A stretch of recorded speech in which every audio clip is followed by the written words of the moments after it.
We did just vote on $750,000 in support of City of Bend managed camping efforts, and just good discussion.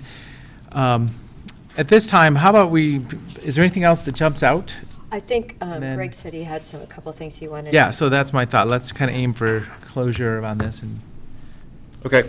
Yeah, I just have a couple of their more administrative requests that the board may have already made a decision on earlier, and we were waiting to this point until we could actually allocate some ARPA funds, and this is our first opportunity. So I'll walk you through those. If you look at page 1 of the eligible requests, about halfway down there's isolation motel liability insurance.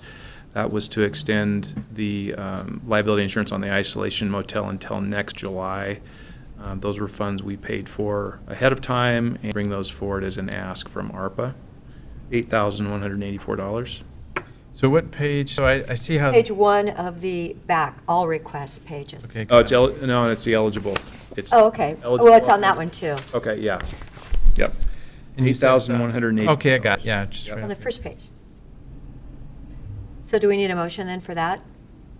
Yeah. Or do you want us, okay. Well, would you like me to review? I have a few more. Okay, sure. Okay, do that? Okay, so that's one. And if you flip to the next page, towards the top, it's under COVID testing, Dr. Young. So as you recall, most of the cost of that contract were funded under CARES, and there's just about $15,000 remaining that wasn't funded under CARES. So that's another ask to take care of that. And is that effort complete now? If it isn't complete now, it's very soon. Yeah, okay. Yeah. So this is covering the cost that we had previously committed to Yeah, with these just dollars. there's a little bit of a cost that's left over on that Got it. contract. And that's like post-March 2021. Yeah, yeah. It was really for the last month or so of activity. My guess is that when the costs actually come in, it'll be less than 15,000. Okay. All right, and then flip 2 pages to the very bottom and find Bend Heroes Vets Village construction support. So in May, the board committed an additional $100,000. That was on top of the $150 that was already given to support the continued development of the Vets Village project. This was set aside and funded separately, waiting for an ask out of ARPA. That's an additional $100,000 you've already approved that. So that would be a request out of here as well. And then there's one more, and that would be on the last page of the eligible requests under ARPA administration, $392,000. This funds this would be a formal approval of funding. You've already approved it essentially, at least for this year in the budget, but this would set aside that amount of money to fund the administrative support of ARPA. So that was 4 or 5 items specific. So do you have a total of those, or do I need to do that? I don't have a total. So, okay, I move the ARPA administration funding of $392,000, including the $100,000 of a Bend Heroes Vets Village contribution that we had committed to. That's $100,000. And then the Dr. Young COVID testing that hasn't been funded up to, including $15,000 for that. And then the first one was the isolation motel liability insurance of $8,184. Motion to be approved to be paid out of these funds. Was that everything? I'll second. So for clarity, so it is truly just the $8,000 number, not the $300,000 match request at this time? Did you say the $300,000 too? For the liability insurance. I thought he just was talking. No, it's $8,184. Okay, good. It's just the Yep, just making sure. insurance. Okay. It's a little confusing because the lines. Yep. So with those items mentioned, it's been first and seconded, and any other discussion? Seeing none, Commissioner Dare? Yes. Commissioner Chang? Yes. And Chair votes yes. Good. Well, that was the business case of what we were doing today. Thank you. There was one more potential urgent low-hanging fruit or ripe item that I'd like to mention, which was the irrigation modernization request. And I know, so we're in the middle of a very, very ugly drought right now, and committing these dollars today does not help the drought this summer. but committing dollars today could actually stimulate and support water conservation work in the next 8 or 9 months, which could make the situation better in next summer. Is that on this list? We talked about it, and you guys had done a kind of rigorous review of the Has it been eligibility. determined? That's on the TBD. It's on the TBD. I don't think Greg or myself are experts in cleaner drinking water, especially as it kind of rolls into the irrigation area. Although from initial looks at the EPA guidance, it does appear that irrigation that is more efficient, modernization of irrigation to increase water efficiency or to conserve water would be applicable. So, and what's the amount? I've looked at it now, I don't have it in my head. I would, I believe they threw out a number potentially of $1 million. I would support $500,000 at this time. And this is, This is for on-farm work, so laterals Deschutes plus. Soil and Water Conservation District effort, correct? The Water Collaborative, the Soil and Water Conservation District would be involved in that, the Deschutes River Conservancy, the irrigation districts. So who we give money to, I guess? That's a good question. Yeah, okay, so. But the irrigation, the Central Oregon Irrigation District did set up a low-interest loan fund already for this purpose, and I believe they put $250K in there. So, for simplicity, we could make the allocation to the irrigation district, match their money, and say,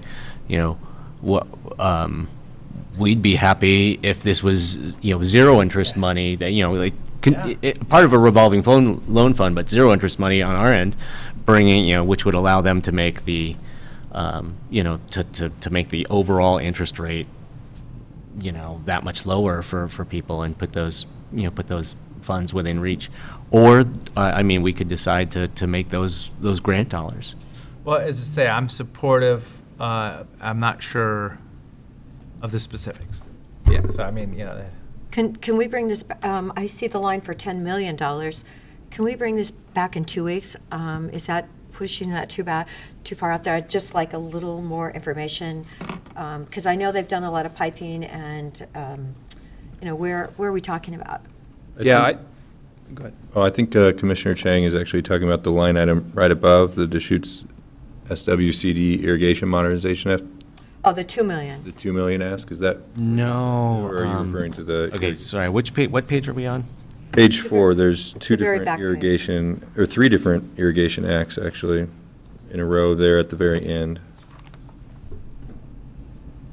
So page 4 of The last page of the total project list. the last page of the total project list. Okay.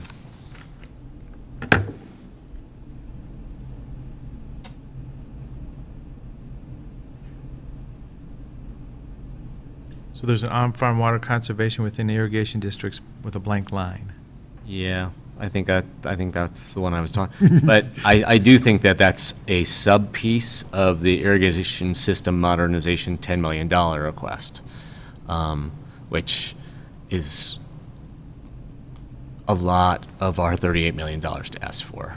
So I'm not prepared to go there. Concept, so by providing this here at our meeting, looks like there's generally going to be support for something, so let's just get more clear on what. Yeah, I think what we need to do, go back, is we need to review the rules. This is one, in the interim final rule, it references the EPA, a couple of EPA guidance books. Dan's got them right there, and it's, I think when I searched one of them, the word irrigation came up only 3 times in the entire book. So it is mentioned, but I think we need to better understand what this ask is in terms of how it applies to those specific rules. Right. We just haven't done that yet. And I'm not an expert on the ARPA project eligibility guidance, but Clean Water Act Section 319, grant funding, Clean Water Act State Revolving Fund, Clean Water State Revolving Fund, Safe Drinking Water State Revolving Fund. Those are actually things I am an expert on. And I do know that from those federal programs, they have funded projects like what we are talking about. And primarily for, from the Section 319 program and the Clean Water State Revolving Fund, they've funded those projects because they will help conserve irrigation water and then improve water quality in rivers. So if the ARPA eligibility guidance kind of referred to those other kinds of programs, then I'm very comfortable that these will be eligible projects. Yeah, just let us do a little homework on that. Okay. Yeah, so maybe we could we'll bring it back. Yeah, but maybe bring back, rather than make you guys do a whole bunch of work, or, I mean, I guess, I could try and do it offline, but maybe we could just bring back like a group of those people and have a, kind of, put them on notice that we want a project proposal and bring them back and have them, make it for us. Does that sound like a definitely reasonable way to pursue that? Okay. Okay, so this has been the American Rescue Plan Act funding discussion, first of many. Quick question, Commissioners. Would the board like staff to work on a draft press release to mention what has been funded today? And that will be part of that community excitement that'll get going. Yes, please. Okay, we will draft something. And then also, if the Commissioners want to make calls to those that were funded, for example, the Bethlehem Inn, Ronald McDonald House, if the board wants to make those calls now before the press release, today, that's an option. I just talked to Gwen. Okay. I said, Gwen, I am so relieved that your building's on going to it. get paid for, and she just called me. So Okay. she goes, anyway. To avoid duplication, do we want to divvy some of this up? Yeah, if we could you help us with a little spreadsheet or a little, just I a can run it little list? down, and we can run down the list in Yeah. 45 seconds. Oh, okay, I see what you're saying. The Yeah, who's gonna Bethlehem call Inn them? has been notified. Ronald McDonald House, who wants to? I'll do that. Okay, go ahead. Yep. Tony, Commissioner DeBonne. Then we have the daycare, the Phase 1. I could make that call. Okay, Commissioner Chang. The UV sanitizer for the jail, I actually emailed Captain Schultz already, and I wanted to ask him whether or Get not it they've on order. purchased it. Yeah. No, he's in Crooked River, where he lives in Crooked River, so Oh, let's yeah. hope that fire does not get going like it's projected down Jefferson County. The next one was the managed camps in Bend. Oh, I'm supposed to talk to, Councilman Broadman called me, so I can call him and let him know that. Okay. I'll call Melanie Keebler, so let's all make connections on that one. All right. And then the next were miscellaneous county reimbursement, so I don't think we need. We'll let Greg know. Craig, do you know we just awarded you funding? And that's it, that's the list. Okay, good. So that's not too bad. And for the City of Bend proposal, I'll call Eric King. If you Okay. guys can call counselors. Yep. Okay, thank you very much for keeping us organized. So, 2 weeks from now, we'll do this again. 2 weeks. Yeah. Got it. And as much conversation between now and then as we need, as we can handle, I'm sure. Yeah. I would love to get to a point where we have made a batch of initial investments and then we take a timeout for Well, like then 3 that's- months and let the additional proposals from the community kind of rush in so that we can, the next time we look at it, we can look at a more comprehensive set. Yep. Great. Thank you so much. Yep. Thank you. At this time, item number 9, second reading of ordinance, amending sections of Deschutes County Code regarding code compliance. Good morning, Commissioners, and for the record, John Griley with the Community Development Department, Code Compliance Division. The board held a public hearing on some proposed text amendments related to code enforcement on June 30th, 14 days ago. And the amendments pertain to updates to the county solid waste code, the definition of solid waste, and also identifying and describing a prescriptive abatement code. After the public hearing, the board closed public record and conducted deliberations and actually did a first reading of the proposed text amendments. So what I've packaged for you today is consideration of the second reading.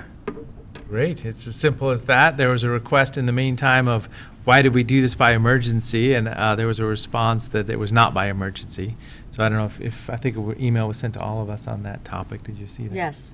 So this is not an emergency situation. This is a very business-like and orderly code package at this time. And this is proposed for second reading. I move the second reading of ordinance number 2021-010 and ordinance amending sections of Deschutes County Code 1.08, 1.16, 13.12, and 13.36. Second? Is that by title only? By title only, of course. Can I Oh, it should acknowledge be that here. that was the title and it's already been done? Sure can. Okay, I'm going to acknowledge that that motion includes the second reading. So at this time, call for the vote, or any other discussion? Call for the vote, Commissioner Adair? Yes. Commissioner Chang? Yes. And Chair votes yes. So this has been the second reading of this ordinance, and it will go in effect. You need to move adoption now. Yes. Oh, okay. The second part of the motion. There we go. Let's see which one. I move adoption of ordinance number 2021-010. And do we need to say by title only now, too? This is just adopting the Okay. final, yeah. Okay. I'll second. Okay, any other discussion? Seeing none, Commissioner Adair? Yes. Commissioner Chang? Yes. And Chair votes yes. So now it'll be in effect 90 days from now. Thank you very much. Thank you, Commissioners. Have a good day.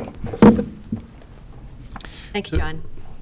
So at this time, we don't have any other agenda items before our lunch recess, but I would like to call an executive session regarding land use matters 192-6602 E, E for real property. real property. Thank you so much.